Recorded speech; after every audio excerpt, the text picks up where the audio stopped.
Welcome to our last Research 201. Thank you for attending all of them or some of them. And today is apropos because today is on protocol feasibility assessments, and it is set to go live on June 1st. So now is the time when we really have to understand what we're doing and how we're going to do it in the Department of Medicine. Here comes some more folks, I think. Maybe not, maybe not, sorry. Here we go.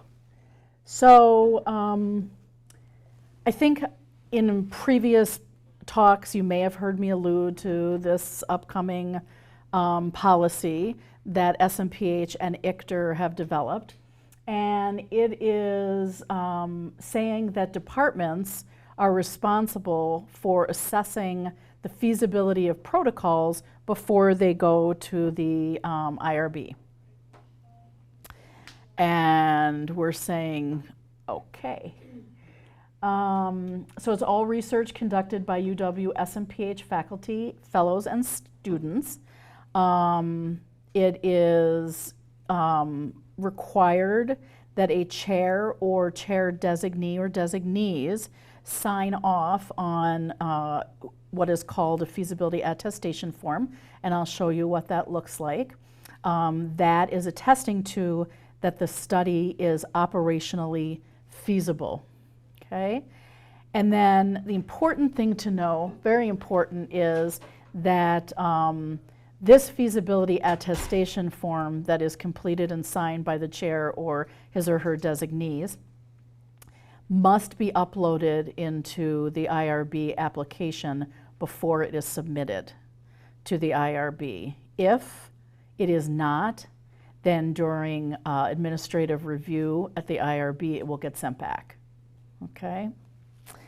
Some divisions, some centers and institutes that we work with have this type of review already in place in their divisions and centers for protocol feasibility, and that's wonderful. And we're going to utilize that. We're going to take advantage of that because why reinvent the wheel? So I'll show you how that will look as well. So what exactly is it when we say protocol feasibility, and what are we looking at? Well, these are the 10 domains, if you will, that folks like myself are going to have to look at the protocol to determine if it's operationally feasible.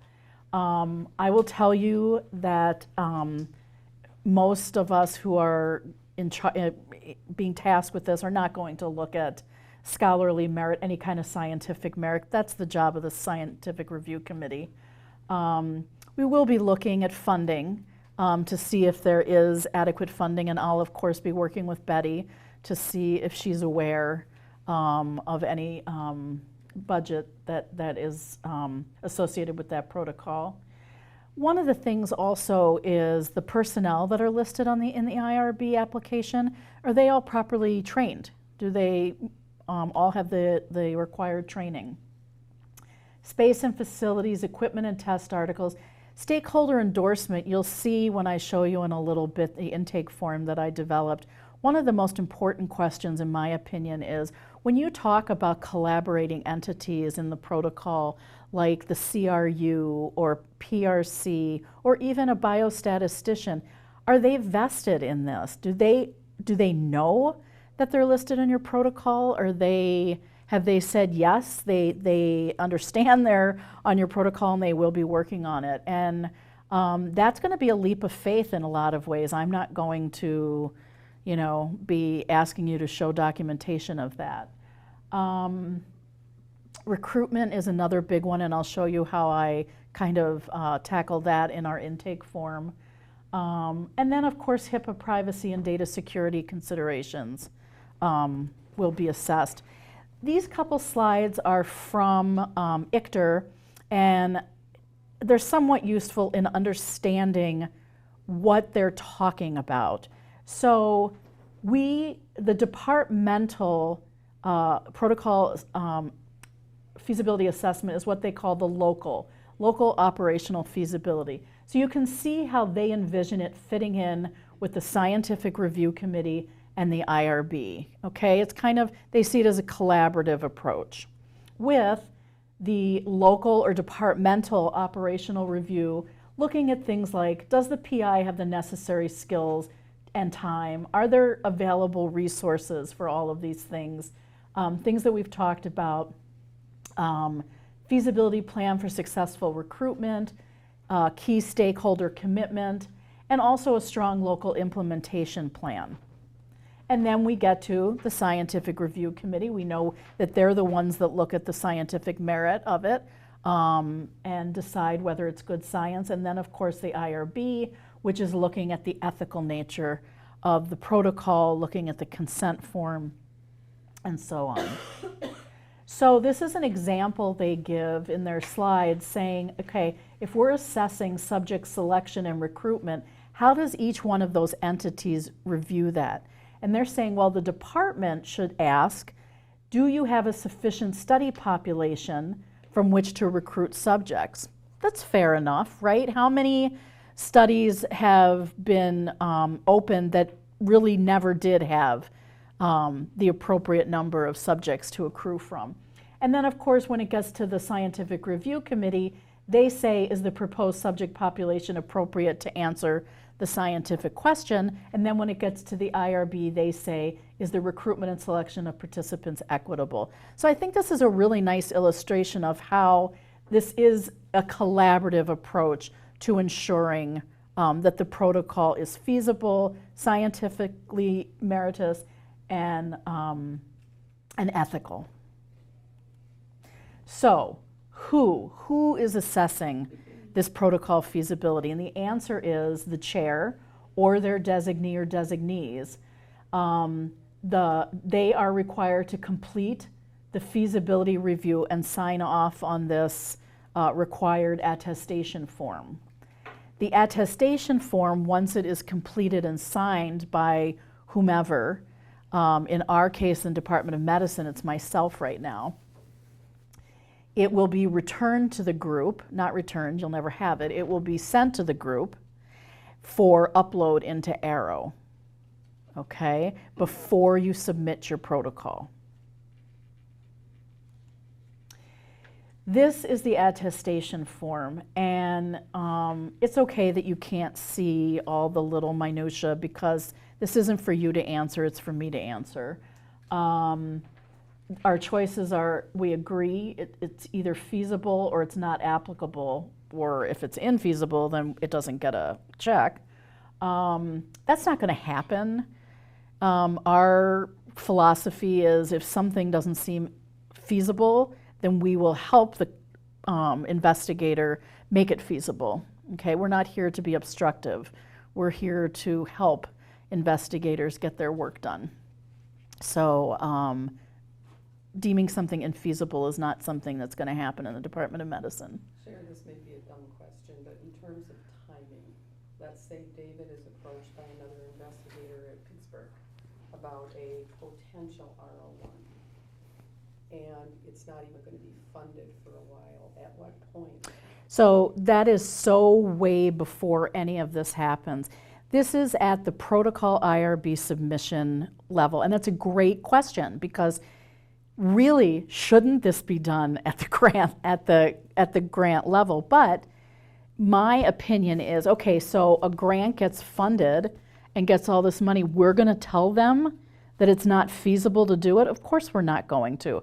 So in my opinion, it's too late in the game for us to start telling them they can't do something. It's our job to help make it feasible. We went through this in February, and Betty was exceedingly helpful because this group was asking for a budget. So at what point, it gets put in whisper? Right. Well, for most grants, it percolates, it gets reviewed, whatever, for 7 or 8 months. Right. And at the end, if you get a good score after that first review, they ask for just-in-time materials.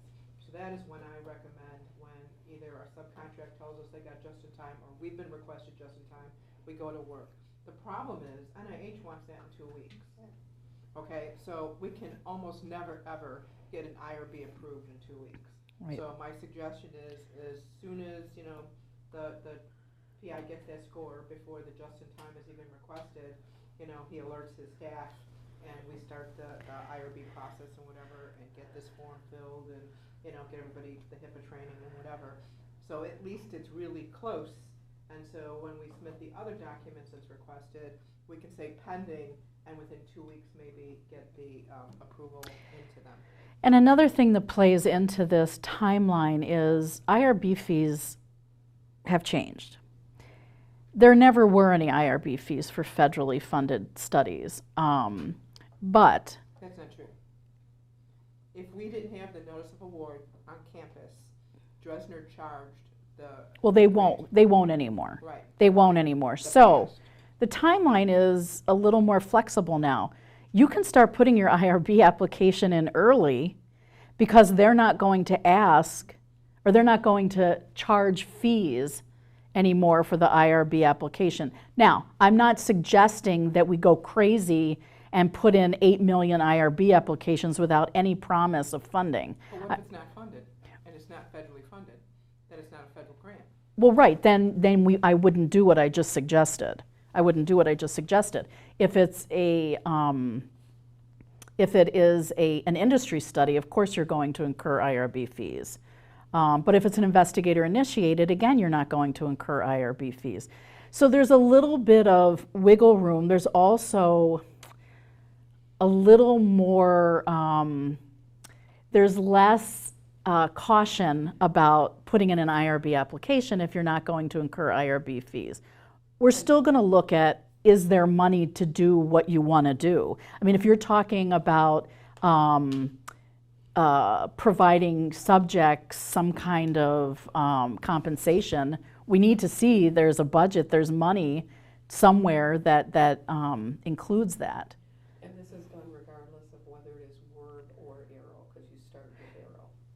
Correct, and all seeded IRB applications have to go through the protocol feasibility, which in my mind is the most ridiculous, because we all know that if you're doing an industry trial, you've gone through protocol feasibility with the sponsor. So, What about if you're having another institution is serving as the IRB of record? We're You doing still a at- statistical data core center. right, so that would be, so you're just the statistical Yeah. core center, so that would be non-exempt.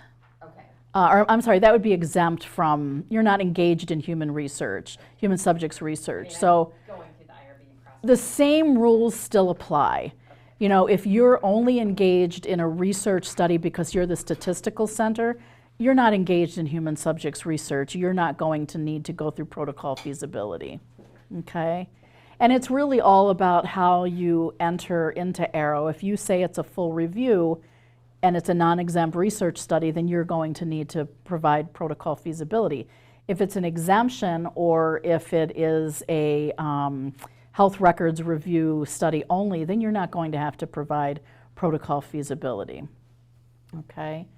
So this is the attestation form. I just wanted you to see it. You'll see that they make the PI signature optional, so we're not going to require that. I thought that would be a great idea to require that, but I am in no position to require that if no other department is. That would make for a lot of hateful mail. So, but there is where the chair or designee signs off. So I wanted to walk through the feasibility intake form that I asked our IT department to make me. And I'm going to talk about the feasibility intake form a little, and then we'll go through the medicine web page that I have, and you can walk through and see the instructions step by step of how to do this. But I wanted to introduce you first to the intake form. So I am asking, whenever you have a protocol ready to be submitted to the IRB, you're going to fill out one of these, okay? And this asks for the investigator's name, title, what division or institute or center they're with, and their email. In addition, the point of contact, which is usually one of you, and your email, and then the study title, and then a question asking, will this study be going through the Office of Clinical Trials? And the reason I ask that is because if it is, which like a lot of nephrology studies go through that, then they will perform the feasibility assessment and they'll send it to me for sign off. Is that only if they're doing the whole study, or is that if they have any piece of it? That's a really good question. I would say if they're doing any piece of it, because even if they're just doing the regulatory, they're going to look at it. Yeah, that's a really good question. Okay, you can't see these, but I will tell you what they say. Above these 6 questions says attachments, so I ask that you upload the protocol and any other document that you think would be helpful for me to see. And the reason I do that is because of those divisions I said early on that do have a process for protocol feasibility. So allergy, pulmonology, they have committees that review these things. So what I've asked is if you have documentation that you have already assessed protocol feasibility, by all means, please attach it. Why reinvent the wheel? And I can quickly sign off. Okay? So those are the kinds of things that would be very helpful if it's already gone through some kind of R&D committee. I'm even thinking research committee to some degree. It would be helpful, and I can utilize that in my assessment, and then it'll just be faster. Then there are these 6 questions, and I apologize for how small they are. But what they consist of is what I considered 6 of the most important questions on the attestation form. And my goal is to have the PI at least look at them, if not complete them, yes or no, but that the PI be aware of these 6 questions. And that I need your help with, okay, when you're completing this. The first is asking if there is funding sufficient to cover the total study budget expenses. I think that's a fair question, okay? So yes or no. And all of these are yes or no. The second question has to do with the stakeholder or collaborator commitment to be part of the study. Have you consulted with the CRU, Office of Clinical Trials, pharmacy, nursing, lab, whomever you have to, and are they aware of their participation in this trial? Third gets to competing studies. Are similar studies open to enrollment or under consideration that will draw from the same subject population? This is to the best of your knowledge. I'm not asking you to, contact every department that is looking at C. diff or every department that is drawing from the transplant population. I'm just asking, in your department, are there competing trials? And if there are, do you have a plan for how to deal with those? And usually the plan, as we know it, are the inclusion and exclusion criteria are so nuanced that it can be in one or the other, but not both. So it's a nuanced thing, but I think it's important enough to ask, just to be aware of it, okay? 4, is there empirical data that a sufficient study population exists from which to recruit subjects? Again, a fair question.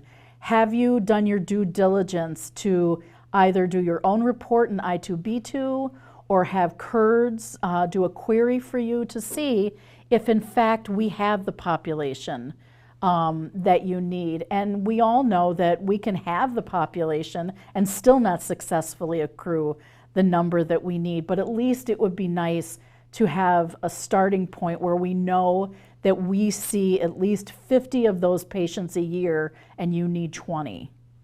If we see 50 a year and you need 50, we're probably going to be in trouble. It's probably not going to be feasible, right? But again, your due diligence. I have a question. Are you asking for those numbers to be submitted to you? Or Absolutely not. Nope. These are yes, no. Are the following data and or sample issues identified?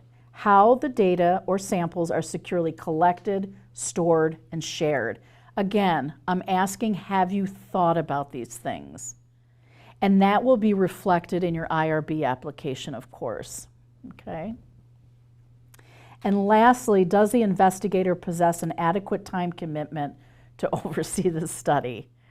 And again, you know, in the best spirit of feasibility and good clinical practice, we ask that the investigator acknowledge that they are ultimately responsible and they are supposed to be engaged in every aspect of the study. So those are the 6 questions. It's a yes, no. That is the intake form. Any other questions specifically about the form? Just go back to, I think it was your first question on the funding piece. Yeah. Because I think to Betty's point, you know, one of the struggles we have is, we're not gonna do this study unless we get our grant. Sure. And yet with the JITs coming in, we need to have this process started Right. well in advance. And if this is now the first step, I mean, what do you mark? I mean, yes, I budgeted with my grant, but I don't have Absolutely. funds, The answer would be and I yes. don't have money yet. So- I see what you're saying, if you don't know if you're funded yet. Yes. Right. Well, I mean, could there be like a pending funding or a comment just to say, you know? you can write in there, yes, pending. Okay. You can write in there, yes, pending. Again, you're not going to be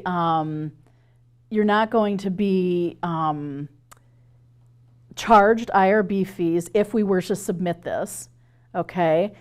Your best, Are you sure about that? That if it's not federally funded at the end and you start the IRB, because this was a big thing for years, they're not gonna charge us.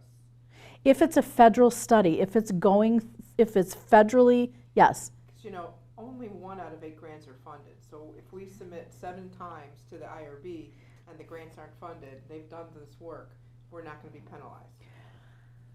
That's my concern. Well, the other thing is hold it up, just like we always do, but have your IRB application ready. I mean, and that's the way it really should always be, is to spend the time on your IRB application, have it ready. There's nothing to say you can't have 50 IRB applications pending, right? You just don't hit submit. But we could do all of this so that you get that just in time, you hit submit. Okay, and then in the comments, you always write, got my just in time, so the IRB knows your timetable. Right? We always do that. So, no, I can't guarantee that they're not, no. I mean, but you often know a little bit ahead of time if you're even being considered, or if you're, Often not until they get a score. not until they get a score. Which is Yeah. 6 months in. Yeah. So don't go doing this right after you send in your grant. Don't go putting in your IRB application. So, but have it pending. Have it pending. And if that's the case, let me know that. I should probably add a comments section on my intake form. Let me know that. Sherry, we just put this grant in. It's not ready to go yet, but just want to get this all. Or wait on this, because I'm promising a 24 to 48 turnaround time to get this done and get it back to you. So it's not like it's going to be a huge time commitment. But if you also send it to me and say, Sherry, I just got my score, now it's just in time, and I'll just turn it around and send it back to you, and you'll get it in. So. So you're saying that the kind of trigger for getting the ball rolling on all of this is when they receive a promising score? That's when we should be starting to get everything in order? No, I think, you submit the grant in April, maybe 3 months in, start writing an IRB and maybe pulling this form together, Okay. so that when you get the just in time, you usually the PIs know if they feel kind of good about it or not really good about their first submission. Okay. So, and rarely are you funded the first time around. So if it doesn't feel really good, then don't start it at all. But if the PI is feeling really good, give it like 3 months, start the process so that when it is close to when the PO and the PI are talking, it might get a just in time or whatever, then, you can push the button, like Sherry's saying. Okay. Now, the trick to this is that NIH generates a just in time automatically. So if you weren't triaged, in other words, if you weren't thrown in the pile and, you know, weren't discussed at the meeting, you don't get this just in time. But if it was discussed and you get some kind of score, but not a good score, an automatic just in time is sent out. And POs get confused by this. This is not the just in time we respond to. We wait until we get the second one that is from the PO or the grant management specialist. That's the time that we really seriously take the just in time. So I just want to point that out to everybody who's not involved with just in time so much, that it's the official PO just in time we respond to. Does the first just-in-time give you a score, give you a preliminary score? Well, none of them really have a score on them. The PI has to go into his Commons account to Got get the it. score. But it's automatically generated. In other words, you were scored. I Period. see. You didn't. They don't give you the score. Mm. You know, you have been reviewed. You have been scored. You know, we need your just in time. But it's. I don't know why they do it. It's a pain in the butt. It just confuses everybody. And so, you know, don't respond to that one. Respond to the second good one. So, I mean, I'm sure all of you in this room have struggled to put together an IRB application in one day because of this kind of timetable, and it's really frustrating. So, you know, try to give yourself a little bit of time.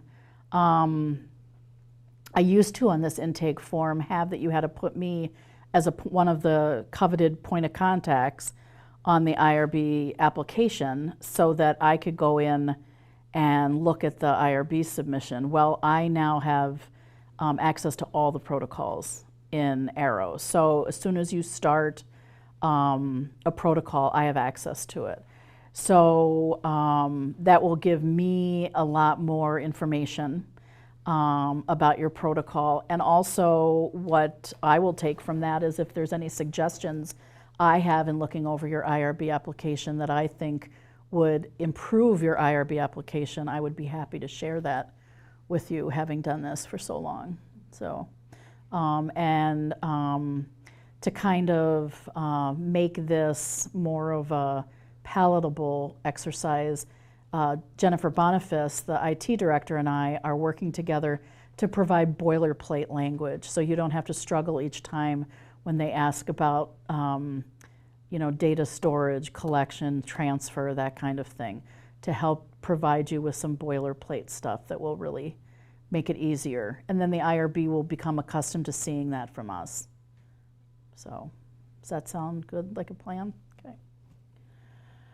Okay, so how to access that intake form, and the workflow is to go to our website and then go under research and then protocol feasibility, and then this is a direct link to it. Oh, and I stuck this in probably in a weird place, but Arrow, in response to this requirement, on June 1st, this is what will be in the application. And do you see how far up it is? It's not all the way down in supplemental information where I assumed it would be, where it was when we did the pilot and surgery. Makes sense, right? Before you submit, add it in supplemental information. Well, no, they're putting it all the way at the top because they're saying this should be something done way before you do your IRB application, and we're saying it's really none of your business. If people want to complete their IRB application, they can complete their IRB application. So they promised me that you can go forward without uploading anything in here. If you can't, you'll have to use the jump to function. But my assumption right now is that you can just hit continue, and then when you're ready at the end, go back to that section and upload the attestation form. So my first tip was that you can continue past the protocol feasibility page. Again, I'm not 100% certain of that. If we get some kind of error and says you need to upload something, two things. Just upload a placeholder, which is easy enough to do, or use the jump to function, which is a little more of a hassle when you have to keep using that jump to. So I'm hoping that this works.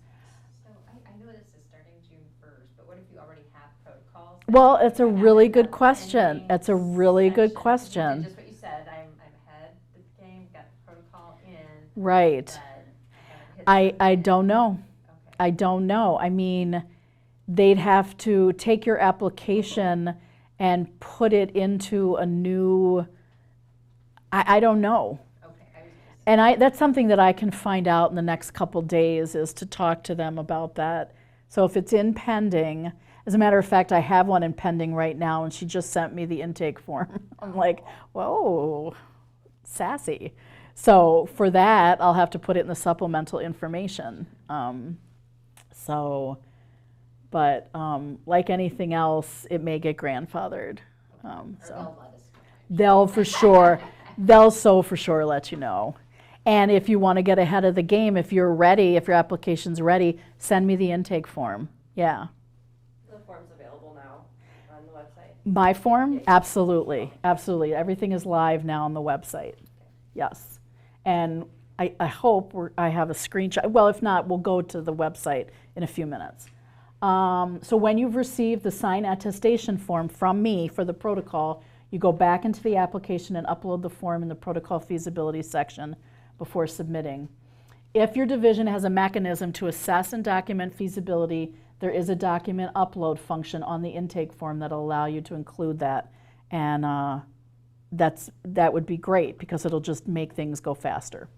This is a slide if you want to look at the policy, the SMPH policy, and also their website to look at protocol feasibility. Let's go, can I go onto the web? Yeah, I just screen went down, so I hard went a little at a time. Is this okay? Yeah, totally. Can I reduce it? Rock on. Okay. Just when screens go dark, I get a little. Yeah, you jumped. So here it is under research. Well, let's go down a little bit. See if we can. Hello.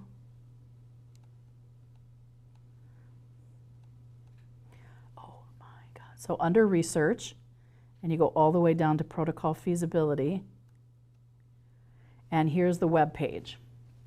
And it has a little spiel in the beginning about why it's so important, taken directly from their policy.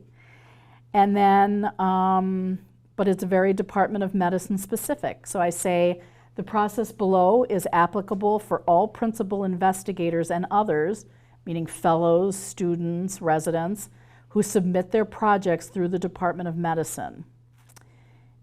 And then it says, if your project is managed through the Cancer Center, the departmental sign-off for feasibility is completed by them. And then if the study is managed through Office of Clinical Trials, they conduct the protocol feasibility and I sign off.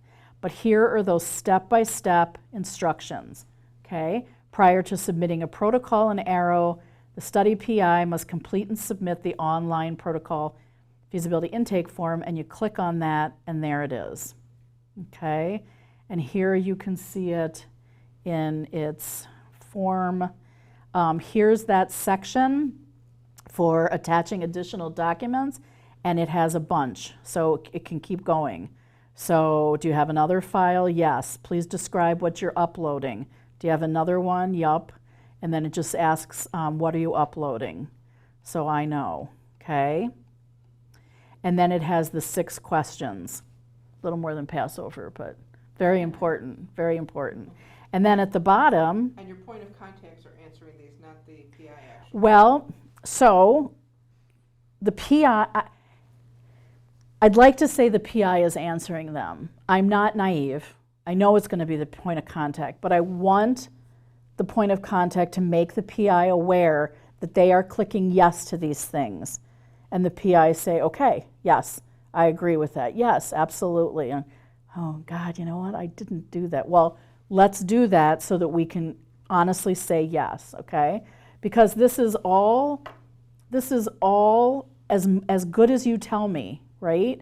There's nothing punitive that's going to happen. There's nothing punitive that's going to happen to me, to our department, to our PI, if they say yes to all this stuff and they haven't thought about any of it, okay?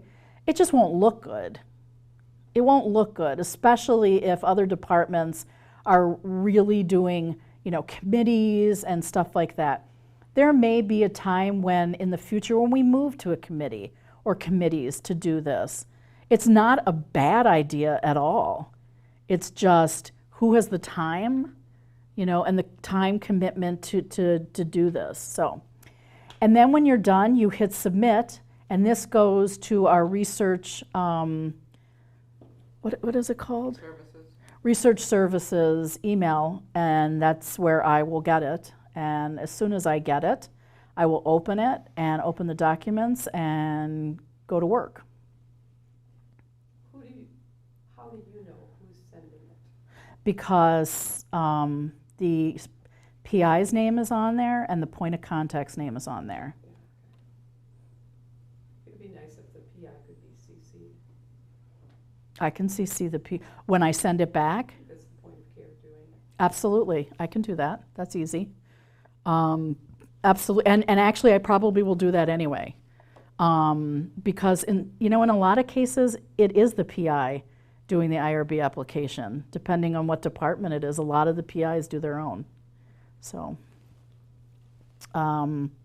so that is the intake form.